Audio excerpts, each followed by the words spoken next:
अजीज दोस्तों, अस्सलाम वालेकुम, नमस्ते, सत श्री अकाल, जय जिनेंद्र, गुड आफ्टरनून। अजीज दोस्तों, इज़राइल फ़लस्तीन मामला बहुत आगे बढ़ रहा है और एक बड़ा ख़तरनाक किसी ने इस पे वो किया है, वो मैं आपके सामने रखूँगा कि इससे इज़राइल भी ख़त्म हो जाएगा और मुसलमानों का भी। एक बहुत बड़ी जंग सर पे मंडला रही है। लेकिन उस पे आने से पहले थोड़ा मैं हमास का ये जो प्रोपेगेंडा हॉस्पिटल वाला हुआ है कि हॉस्पिटल पे इज़राइल ने बमबारी की और 500 से ज़्यादा लोग मारे गए। तो देखें, पहली बात तो ये कि ये जो मिसाइल गिरा है ना हॉस्पिटल पे, वो हॉस्पिटल पे नहीं गिरा, हॉस्पिटल के पार्किंग लॉट में गिरा है। कहीं से कोई सिवाय हमास के कोई भी नहीं बता रहा कि 500 आदमी मरे हैं। ठीक है ना, 500 आदमी मरते हैं ना तो फिर ये मुसलमान हैं, इनको दफन किया जाता है। आपको कहीं से कोई तदफीन की, यहाँ तो बच्चों को लेके गोद में भागने की वीडियो और फेक वीडियो और कौन कौन सी वीडियो आ रही हैं। कोई तदफीन की 4-5 के अलावा कोई वीडियो नज़र नहीं आई। 500 is a very big figure. और सबसे बड़ी बात यह है कि अमेरिका की इंटेलिजेंस ने, इज़राइल ने, काफ़ी न्यूट्रल लोगों ने भी ये बताया है कि ये रॉकेट जो आया था ना, ये गज़ा से ही उड़ा था। तो गज़ा में अभी तक इज़राइल की फ़ौजें दाखिल नहीं हुई हैं। गज़ा पे इज़राइल बमबारी कर रहा है, लेकिन अभी तक फ़ौजें दाखिल नहीं हुई हैं। फ़ौजें तैयारी करके बैठी हुई हैं और पूरा हथियार, टैंक, आर्मर्ड व्हीकल्स, पूरा सब कुछ सिस्टम तैयार है। अभी तक वो गज़ा में एंटर नहीं हुए। और ये वीडियो से साबित हो गया है कि ये रॉकेट जो हॉस्पिटल के कंपाउंड में पार्किंग लॉट पे गिरा था, वो गज़ा से ही उड़ा था। इसकी वीडियोस काफ़ी सरफेस में आ रही हैं। तो इसलिए ये कहना कि ये इज़राइल ने किया है, आई थिंक इज़राइल इस वक्त इतना ब्लेटेंट काम कर रहा है कि अगर उसने क्या होता ना तो उसने बता देना था। उसने तो साफ कहा है कि हम जानवरों से लड़ रहे हैं, हम जानवरों से लड़ रहे हैं, उनके साथ जानवरों से जैसे लड़ा जाता है वैसे ही लड़ेंगे। तो जब ये सारी चीज़ें हैं तो फिर इज़राइल बता देता, लेकिन ऐसा हुआ नहीं है। और ये एक क्लियर चीज़ आ गई है कि ये हमास का ही काम है। देखें, आपको याद होगा कि सऊदी अरब और इज़राइल बहुत करीब आ रहे थे। इज़राइल के एक मिनिस्टर सऊदी अरब विज़िट करने भी पहुंच गए। सऊदी अरब ने काफ़ी अरसे पहले इज़राइल के लिए अपना एयर स्पेस भी खोल दिया था और इतनी कुर्बत बढ़ रही थी तो हमास ने इज़राइल पे हमला करके ये पूरा कांड किया। और बोला भी, हमास के लीडर्स ने ये बताया भी कि हम सऊदी अरब और इज़राइल की जो क्लोजनेस हो रही थी ना, उसको रोकने के लिए हमने ये काम किया और वो उसमें कामयाब रहे। और Saudi Arab being capital of Islam, उसके पास कोई चॉइस नहीं थी और उसको वो नेगोशिएशंस ख़त्म करने पड़े और वो अब स्ट्रिक्ट लाइन ले रहा है सऊदी अरब भी। लेकिन अब जब जो बाइडन पहुंचा मिडिल ईस्ट में तो वो पहले इज़राइल गया, फिर इसके बाद उसने एक समिट रखी जिसमें जॉर्डन के किंग अब्दुल्ला, इजिप्ट के प्रेसिडेंट जनरल सीसी और फ़लस्तीनियन अथॉरिटी के president Mahmoud Abbas summit meeting करने वाले थे बाइडन के साथ। तो हमास ने ये हॉस्पिटल वाला वाकया किया जिससे अब किंग अब्दुल्ला ने मना कर दिया कि हम ये समिट नहीं करेंगे और वो समिट भी कैंसिल हो गई। तो हमास एक बहुत डेंजरस गेम खेल रहा है और वो जंग को भी लंबा कर रहा है। वो जंग रोकने पे तैयार नहीं है। 250 हॉस्टेजेस में से कल 2 हॉस्टेजेस वो भी अमेरिकन छोड़े हैं, अभी इजरायली नहीं छोड़े। तो हमास तो अभी भी रॉकेट भी फायर कर रहा है, हमास तो पूरा वो कर रहा है और हमास कहीं से भी सरेंडर करने को तैयार नहीं। इससे ये जंग कहाँ जा रही है? ये ख़तरनाक फेज़ में जा रही है। पहले आप ज़रा ये एक साहब की 1 मिनट की वीडियो देख लें, आपको साफ अंदाज़ा हो जाएगा। एल्बर्ट पाइक हैं, अमेरिकन ऑथर हैं, उनकी ये वीडियो आप सुनेंगे 1 मिनट की, आपकी आंखें खुली की खुली रह जाएंगी। He predicted 3 world wars.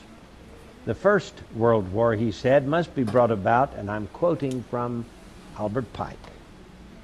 The First World War must be brought about in order to permit the Illuminati to overthrow the power of the czars in Russia and of making that country a fortress of atheistic communism. The divergences caused by the agents of the Illuminati between the British and German empires will be used to foment this war. He says, quote, the Second World War must be fomented by taking advantage of the differences between the fascists and the political Zionists. This war must be brought about so that Nazism is destroyed and that the political Zionism will be strong enough to institute a sovereign state of Israel and Palestine. He's now thinking about this Third World War, and it says that it will be caused by the differences between the political Zionists and the leaders of the Islamic world. The war must be conducted in such a way that Islam, the Muslim Arabic world, and political Zionism, the state of Israel, mutually destroy each other. तो अजीज दोस्तों, ये situation है इस वक्त कि एक लंबी जंग अमेरिका को, देखें अमेरिका के, वापस आप मेरी उन पुरानी वीडियोस को उठाएं, जहन में लाएं कि कॉरपोरेट सेक्टर सारे फैसले करता है। एक लंबी जंग बहुत सारे मसलों को हल कर देगी उस हेजेमनिक पावर्स की। एक बड़ी पावर है रशिया, एक बड़ी पावर है अमेरिका, चाइना एक बड़ी पावर बनती जा रही है, लेकिन अभी उसको अमेरिका वो इम्पोर्टेंस नहीं दे रहा जो रशिया को दे रहा है। देखें, इन साहब ने अभी बताया जो कि पहली वर्ल्ड वॉर थी, उसमें रशिया के जार को वो करना था और कम्युनिस्ट पार्टी को स्ट्रॉन्ग करना था ताकि एथेइज्म को वो किया जाए। क्योंकि देखें, ये जो बड़ी पावर्स होती है ना, हिस्ट्री में आप देख लें, वो आगे की नज़र रखती हैं, 25-50 साल बाद दुनिया के नक्शे को अपने जहन में रखती हैं। तो पहली वर्ल्ड वॉर के बाद ही अमेरिका को अंदाज़ा हो गया था कि यूरोप में एक बहुत कुछ पक रहा है और जर्मनी एक बहुत ही एक्सट्रीमिस्ट माइंडसेट के साथ आगे आ रही है। पहले एक होता था फ्रांस और इंग्लैंड हर जगह लड़ते रहते थे, इनकी 100 साल की जंग मशहूर है। और दुनिया में ये दो बड़ी कॉलोनियल पावर्स थी, वो कॉलोनीज के लिए भी अफ्रीका में, एशिया में जंग होती रहती थी। जब टीपू सुल्तान ब्रिटिश फोर्सेस का मुकाबला कर रहा था तो फ्रांस की फोर्सेस बाकायदा टीपू सुल्तान के साथ खड़ी थी और उसको तोप और हथियार वगैरह भी सप्लाई करते थे और पूरी मदद कर रहे थे। तो इंडिया पे भी कब्जे के लिए फ्रांस से कई जगहों पे ब्रिटिश की जंग हुई है। इस तरह अफ्रीका में स्पेन पोर्टुगल के अलग ही हिसाब थे, उन्होंने साउथ अमेरिका को टारगेट किया हुआ था, साउथ अमेरिका पे स्पेन पोर्टुगल, उसमें भी पोर्टुगल सिर्फ ब्राज़ील पे था, बाकी सारे कंट्रीज स्पेनिश कॉलोनीज बने। तो बाकी मेन फ्रांस और इंग्लैंड का था, लेकिन फिर पहली वर्ल्ड वॉर के दौरान ये पार्टनर थे और उसके बाद इन्होंने अपने मामला सुलझा लिए थे। जर्मनी से पहली वर्ल्ड वॉर हुई थी, हारा था जर्मनी, तो इनको ये पता था अमेरिका को और यूरोप की पावर्स को कि जर्मनी वापस पावर गेन करेगा, और वही हुआ। और जर्मनी में हिटलर नाजीज़म आया और उसने फिर दूसरी जंग अजीम हुई और वो फिर डीकोलोनाइजेशन के बाद कंट्रीज़ को आज़ाद भी करना पड़ा। सेकेंड वर्ल्ड वॉर का सिनारियो अगर एक जगह ख़राब हो गया था, वरना आज रिज़ल्ट डिफरेंट होता।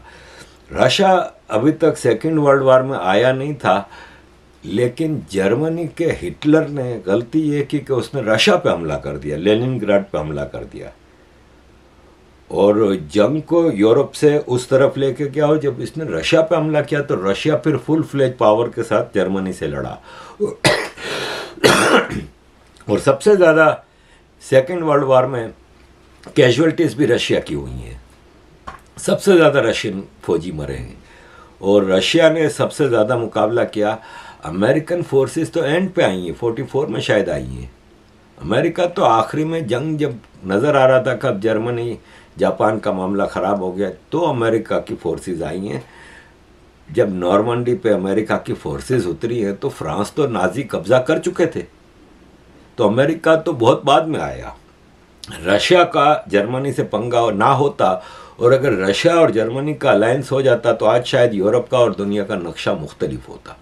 अभी तीसरी वर्ल्ड वॉर है, उसमें आप वो चीज़ लाएं कि जब कॉरपोरेट सेक्टर की मैं आपको बताता था कि ये बात करते थे बिलियनर्स कि दुनिया की आबादी को कम करना है। आबादी आप कैसे कम कर सकते हैं? आबादी तो जिस तेजी से बढ़ रही है पूरी दुनिया की, तो कम करने के दो तरीके हैं। एक बड़ी भयानक जंगें हों या कोई पेंडेमिक टाइप की चीज आ जाए। पेंडेमिक भी करके देख लिया, ज़ाहिर है वो भी ना इंडिया में ज़्यादा तबाही हुई, ना इनको जहाँ पे तबाही लानी थी वहाँ पे हुई।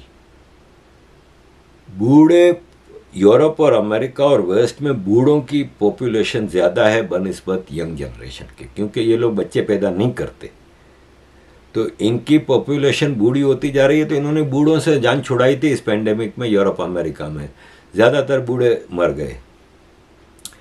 अब इनको एक ऐसी जंग चाहिए जिसमें 100-200 मिलियन मर जाएं और दुनिया पूरी तबाह हो जाए, और ये उस पर फिर जैसे गिद्ध होता है ना कि जहाँ पे कोई लाशें पड़ी हो ना तो उनको जाके नोचता है, तो वो फिर कॉरपोरेट सेक्टर आके नोचेगा। तो इन साहब का कहना ये था कि अरबियन गल्फ एनर्जी का सबसे बड़ा रिसोर्स दुनिया में,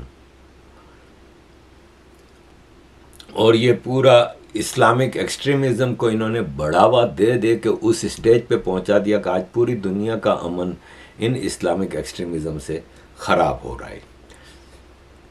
England, France, Germany, Sweden, Europe में जिस तरह से हम देख रहे हैं कि प्रोटेस्ट हो रहे हैं, इक्का दुक्का टेररिज्म के ब्रसल्स में हुआ, पेरिस में हुआ, लोग डर रहे हैं कि अगर ये लोग सारे वायलेंट लोग आ गए मारने कुटने पे, तो देखें हम कम से कम यूरोप के फोर्सेस को भी अंडर एस्टिमेट ना करें तो अच्छा है।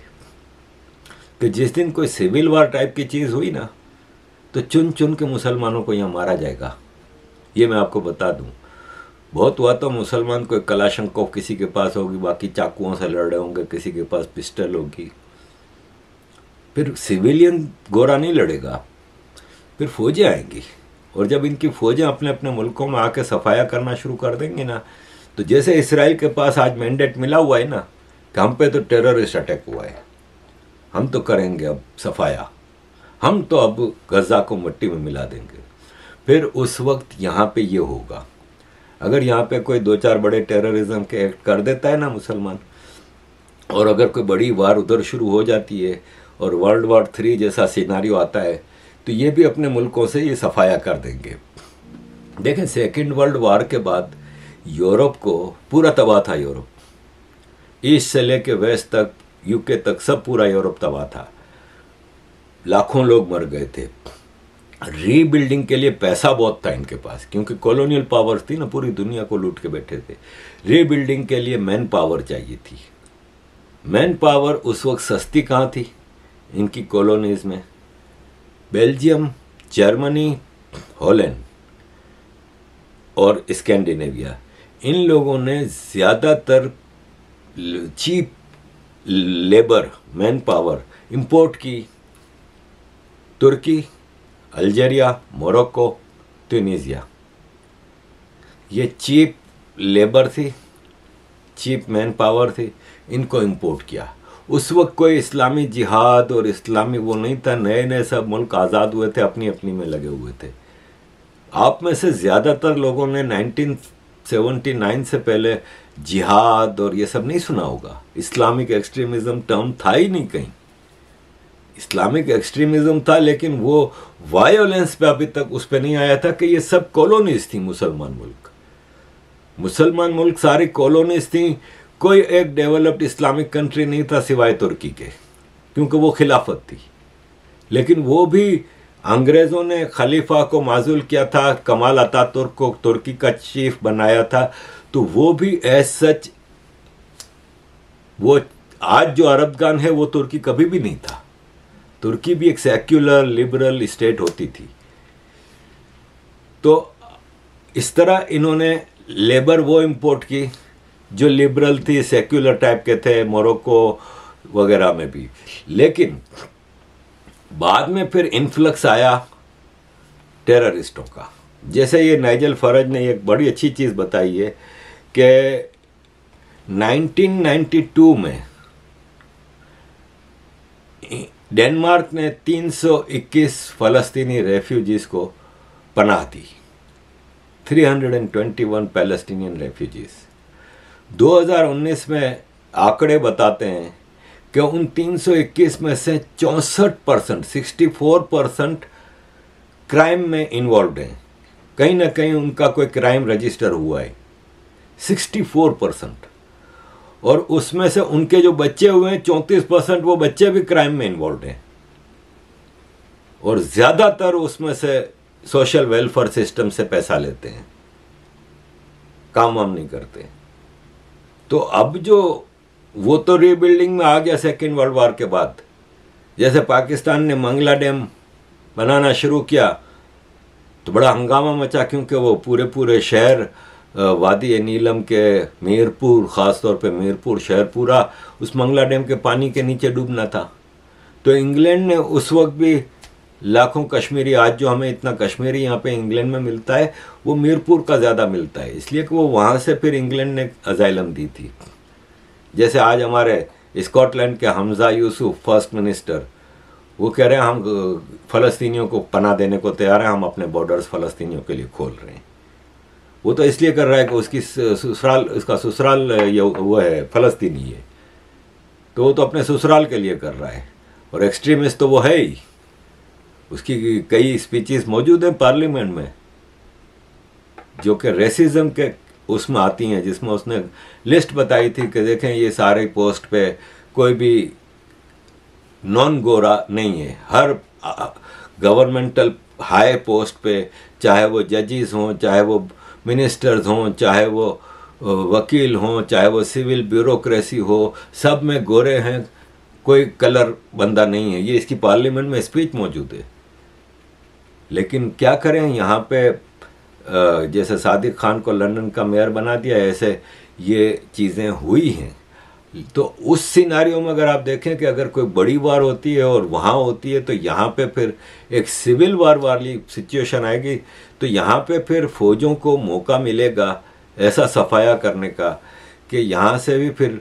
तो मुझे इन साहब की जो अभी 1 मिनट की आपने वीडियो देखी थी, मुझे इनकी बात हजम होती है कि बिल्कुल ऐसा एक हो सकता है कि अरब, मिडल ईस्ट, ईरान, इन सब के पास एनर्जी रिसोर्सेज की कंट्रोल है। दूसरी तरफ मुसलमान पूरी दुनिया में जिहाद को वो कर रहा है, और ऐसे में इज़राइल और इन मुसलमानों की कोई जंग बढ़ती है। जैसे ईरान बार बार धमकियां दे रहा है, तुर्की बार बार धमकियां दे रहा है। तुर्की ने ये नहीं कहा कि हम अपनी फ़ौजें भेज रहे हैं, ये वो। पाकिस्तान के भी आसिम मुनीर ने साफ अल्फाज में कह दिया कि हम अपनी फ़ौजें नहीं भेज रहे। लेकिन जंग अगर बढ़ती है, मेरी पिछली वीडियोस जो इसराइल पे हैं उसमें मैंने बताया था कि अगर ईरान तक जंग आती है ना, तो फिर बहुत तेज़ी से बढ़ेगी। अगर ईरान के ऊपर हमला होता है ना, तो यमन ने भी बड़े अपने हथियार दिखाए हैं। अमेरिका अपनी फ़ौजें जमा कर रहा है इसराइल के पास। ये एक बड़ी ख़तरनाक सिचुएशन है। अमेरिका ने, बाइडन ने साफ कह दिया है कि हम अनलिमिटेड मदद करने को तैयार हैं इसराइल को। जितना फंड चाहिए हम देंगे, जितना हथियार चाहिए हम देंगे, और फ़ौजें चाहिए तो हम अपनी फ़ौजें भी देंगे। अमेरिका की फ़ौजें भी वहाँ मौजूद हैं। अमेरिका का एक टॉप जनरल इसराइल में पहुँच गया है। अमेरिका के 2 एयरक्राफ्ट कैरियर पहुँच गए हैं। अमेरिका ने हज़ारों ड्रोन और दूसरी चीज़ें भेज दी हैं।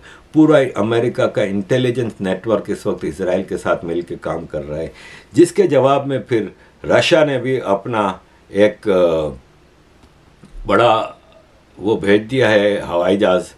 और रशिया ने कहा, व्लादिमीर पुतिन ने ऑर्डर कर दिया कि फाइटर जेट्स हाइपरसोनिक मिसाइल्स के साथ पेट्रोल करेंगे ब्लैक सी पे और मिडिल ईस्ट में जो मामला चल रहे हैं उसके ऊपर।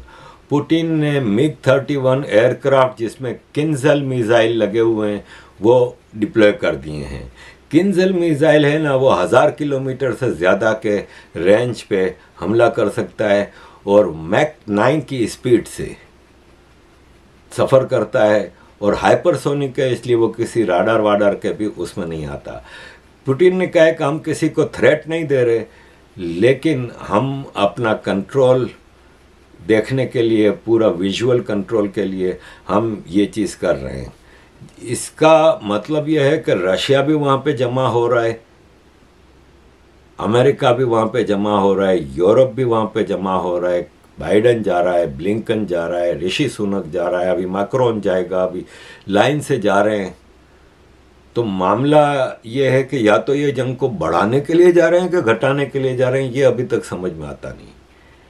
लेकिन चाहे वो ऋषि सुनक हो, चाहे वो बाइडन हो, चाहे वो मैक्रोन हो, चाहे वो जस्टिन ट्रूडो हो, चाहे वो जर्मनी का चांसलर हो, चाहे वो इटली की हो, ये सब कॉरपोरेट सेक्टर के पपिट्स हैं। इनको कॉरपोरेट सेक्टर चलाती है। तो ये सब इस जंग को बढ़ावा दे रहे हैं कि घटावा दे रहे हैं, ये अभी तक हमारी समझ में आ नहीं रहा। लेकिन इजराइल अपनी फौजें जमा कर रहा है और टैंक वगैरह गजा के बॉर्डर पे और गजा में दाखिल होना चाहता है, तो अभी तक दाखिल नहीं हुआ। तो ये सूरत हाल है।